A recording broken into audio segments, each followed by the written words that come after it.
Across the centuries, assassins and Templars wage a hidden war.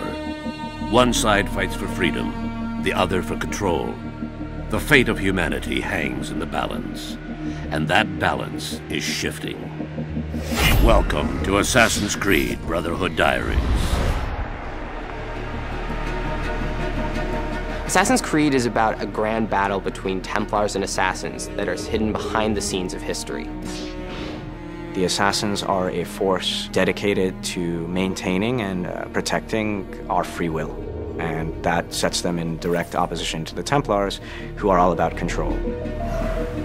It's a very, very interesting universe where we have many levels of depth and many angles to explore. It's a totally immersive game where you get to relive amazing experience in a strong historical context. With Assassin's Creed, the fans are very important to us, and we know how many people are out there waiting for the next installment and are excited to see what's going to happen. So it's important on the story side that we deliver new twists, new turns, and that we continue the narrative the way we had begun. Assassin's Creed 1, as most of people know, was set in the Third Crusades during the 12th century.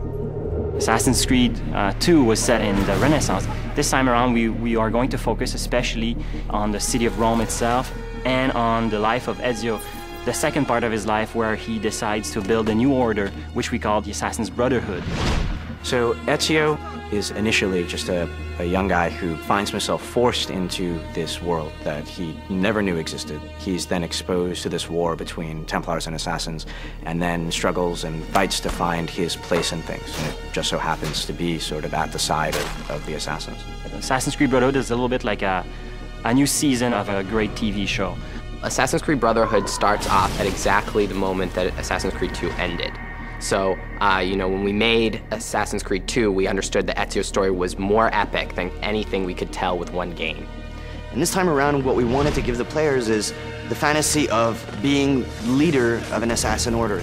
And it made sense for us to put the player in that position and have that extra responsibility of not only teaching them, but also recruiting them and molding the next generation of assassins. The player will be able to recruit new assassins, train them, and eventually send them on different types of missions.